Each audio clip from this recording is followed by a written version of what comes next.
ನಿನ್ನೆ ಸ್ಟೂಡೆಂಟ್ನ ಪೋಷಕರೊಬ್ಬರು ತನ್ನ ಮಗನ ಬಳಿ ಸಣ್ಣ ಪ್ಯಾಕೆಟ್ ಗಾಂಜಾ ಸಿಕ್ಕಿದೆ ಅಂತ ಹೇಳಿ ಒಂದು ಇನ್ಫಾರ್ಮೇಷನ್ ಕೊಟ್ಟಿದ್ದು, ಅದರಂತೆ ಎಂಕ್ವೈರಿ ಮಾಡಿ ಯಾರ್ಯಾರು ಸಪ್ಲೈ ಮಾಡ್ತಿದ್ದಾರೆ ಕಾಲೇಜು ಮತ್ತು ಸುತ್ತಮುತ್ತ ಅಂತ ಹೇಳಿ ತಿಳ್ಕೊಂಡಿದ್ದಾಗ 5 ಜನ ಸ್ಟೂಡೆಂಟ್ಸ್ ಬೇರೆ ಬೇರೆ ಕಾಲೇಜಿನವರು ಹಾಸ್ಟೆಲ್ನಲ್ಲಿರದೆ ಹೊರಗಡೆ ರೂಮ್ ತೊಗೊಂಡು ಹೊರಗಡೆ ರೂಮಿಂದನೇ ಎಲ್ಲ ಬೇರೆ ಕಡೆಯಿಂದ ತಂದು ಪಾರ್ಸೆಲ್ ಮಾಡುವಂಥದ್ದು, ಪ್ಯಾಕಿಂಗ್ ಮಾಡುವಂಥದ್ದು ಮಾಡಿ ಎಲ್ಲ ಸ್ಟೂಡೆಂಟ್ಸ್ಗೆ ಕೂಡ ಡ್ರಗ್ ಸಪ್ಲೈ ಮಾಡ್ತಾ ಇದ್ದಾರೆ ಅಂತ ಗೊತ್ತಾಯಿತು.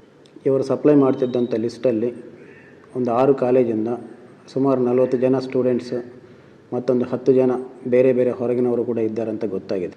ಎಲ್ಲ ಸ್ಟೂಡೆಂಟ್ಸನ್ನು ಕೂಡ ಕರೆದು ಕೌನ್ಸಿಲಿಂಗ್ ಮಾಡಿಸಲಾಗುವುದು. ಅವರ ಪೋಷಕರಿಗೆ ಕೂಡ ಕೌನ್ಸಿಲಿಂಗ್ ಮಾಡಲಾಗುವುದು.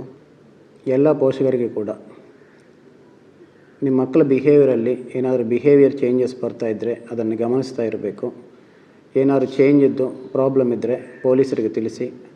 ಅದೇ ರೀತಿಯಲ್ಲಿ ಸ್ಟೂಡೆಂಟ್ಸ್ ಹಾಸ್ಟೆಲ್ನಲ್ಲಿರದೆ ಹೊರಗಡೆ ರೂಮಲ್ಲಿ ಇರ್ತಾ ಇದ್ದರೆ ಯಾವ ಕಾರಣಕ್ಕಿದ್ದಾರೆ, ಏನಾದರೂ ಸಮಸ್ಯೆ ಇದೆಯಾ ಅಂತ ಹೇಳಿ ಅದನ್ನು ಕೂಡ ಮಾನಿಟರ್ ಮಾಡಿಕೊಳ್ಳಿ.